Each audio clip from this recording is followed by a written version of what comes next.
So a quick recap of where we're at. The bathroom is done, the kitchen is now done, and we are moving on to the master bedroom next. So if you remember, this is one of the front facing rooms of the house, and this used to be wallpaper. There was maybe 6 different layers of wallpaper on these walls that were painted over and over and over, and then it had that textured wallpaper on top. That's finally off. So what Kevin decided to do was to skim coat all of the walls. So now that this portion of the wall is all skim coated, what we decided to do on the bottom is beadboard, which Kevin's putting up right now. So it's coming together quite nicely. But to show you what Kevin's working on right now is he's using a liquid, is it liquid nails? No, this is a cool thing. So you could use liquid nails, but if you ever use any adhesive like liquid nails, it can be tough to get out of the caulking gun, as well as it, you can go through a lot of tubes of it for some project like this. So one thing you can do is, if you've ever used the spray foam expansion to fill a gap, you can use, they make also this construction adhesive, and this one can, what does it say? 1 can equals 16 tubes of adhesive. So rather than going through a ton of adhesive, you get one of these constructions. It's super easy. Let's see if I can give you an example. Let's put it on this cardboard. Comes out. You can actually change how much comes out with this. Super easy. I think these cans are maybe $15, $16, I don't remember. And then the gun itself is like $50. But I think in the long term, you end up saving money. Plus, it's way easier than pumping a caulking gun and going through 16 tubes. So yeah, so we're using this on the back, putting it all over the back of the beadboard. And then I'm also using some finish nails just to kind of hold it there while the glue is adhering. But that's how we're doing it. Pretty kind of simple, basic. It's just a lot of cuts and slowly but surely getting there. Yeah, and this kind of mess that you see on the floor here is because even, I mentioned that the top had so many layers of wallpaper, but so does the bottom, and it's just flaking off. And because he's using that adhesive, we don't want it to be stuck to like a flaky backing. So if it can easily just scrape off, he will, and that's just kind of like smoothing it out. And then he'll go ahead and put the spray like he just said with the beadboard.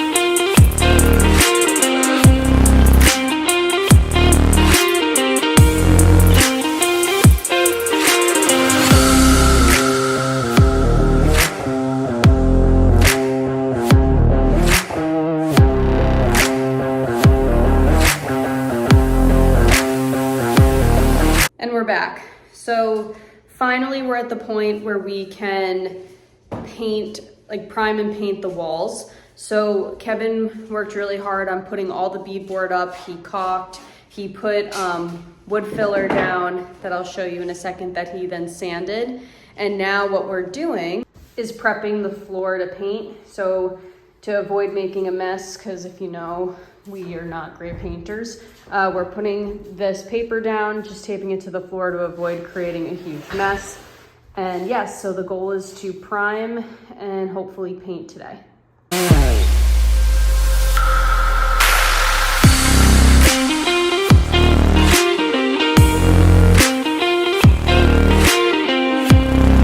All right, the time has come to pick a paint color. Kevin went and finished the trim last night, so now we're trying to figure out what to go on the wall that's going to be above the wainscoting. So what we have on the wall right now is aged white and accessible beige, and we do not know which one we want to pick. So let me flip the camera around and you guys can maybe help us make a decision. So that is the accessible beige. And if you remember, we tried to use that as in the trim in the bathroom and it was not working. So we had an extra can laying around, and I actually really like it. And then here we have aged white, which is a little more yellow undertone, and this is a more brown undertone. All right, everybody, the walls are officially painted. They look beautiful. Everything's coming out great. We used Murphy's wood cleaner on the floor to try to fix them up a little bit. And the reality is they're just super old, and it's gonna be a challenge to really get them to look brand new unless we really refinish them, and that's just not something that we're gonna do right now. Another thing is Kevin headed over to Floor and Decor and picked out this tile, and it's just a little expensive. It's not that we don't want to do it, it's just we're kind of coming at the end here, and we're trying to decide if it really makes sense for a rental to spend that amount of money. Kevin, do you remember what the price per square foot was on that? Like 20, maybe $23 to $26 a square foot. And we need 30, right?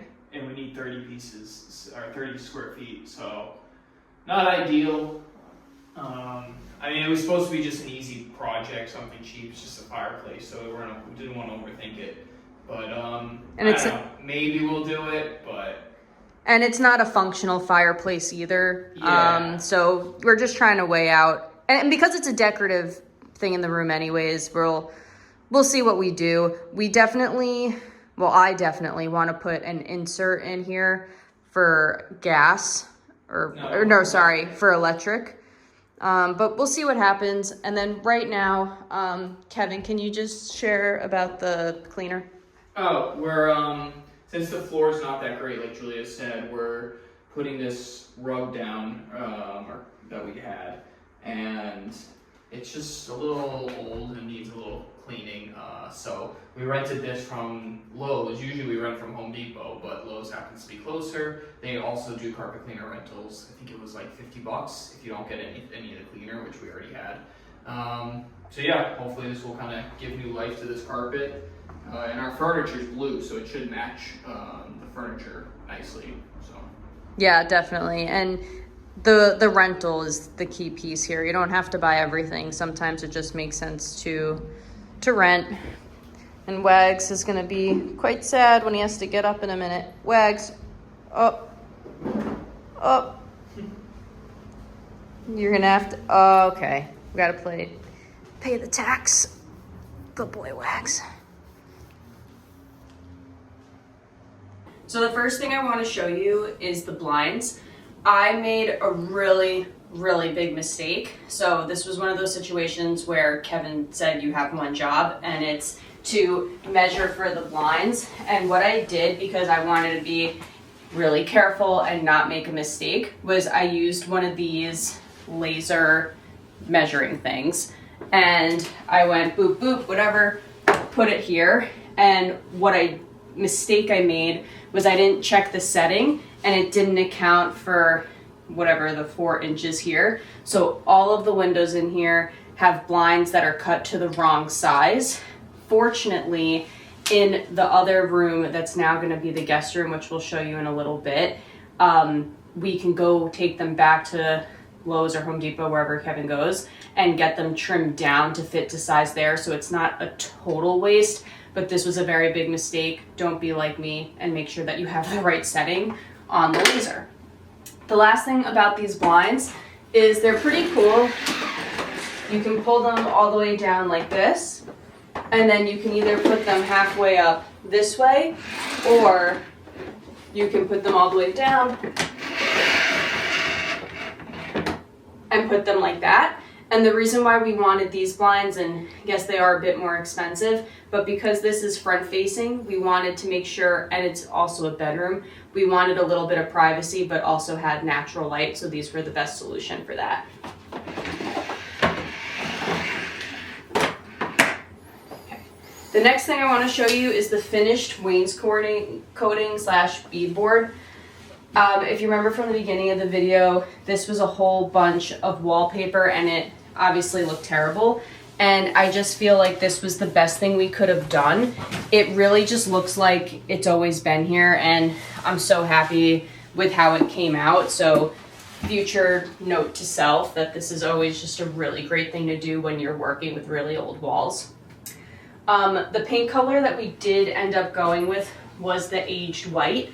And another reason why we ended up going with that color is because there's 3 other units upstairs, 2 of which have this paint wall color. So eventually when we move out of this unit, it's just, if there's ever turnover, it's so much easier just to have one color paint to accommodate all of the other units, so we don't have to keep buying several different paint colors.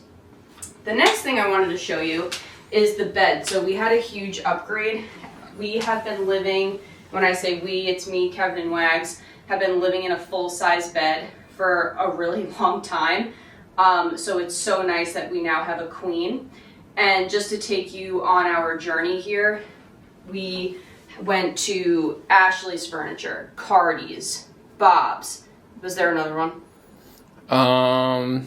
Yeah, Raymore and Flanagan. Raymore and Flanagan. We've been a few others. Everywhere and everywhere, and every single time, and the same thing was true for when we picked out our couches, we end up at Jordan's Furniture.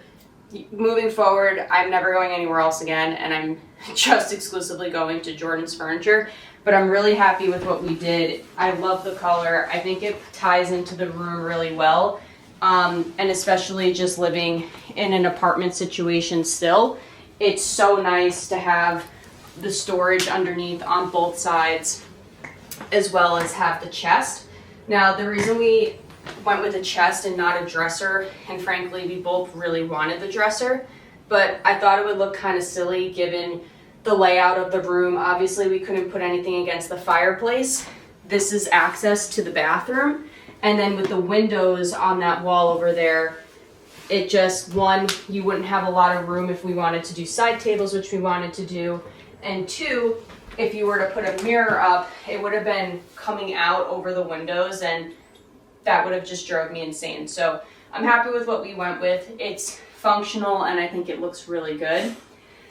The next thing I want to show you is the ceiling fan here. So we did kind of think for a second maybe we'll do can lighting, but it was just honestly too much work. So we decided to work quickly and just put a ceiling fan, and that was definitely the move.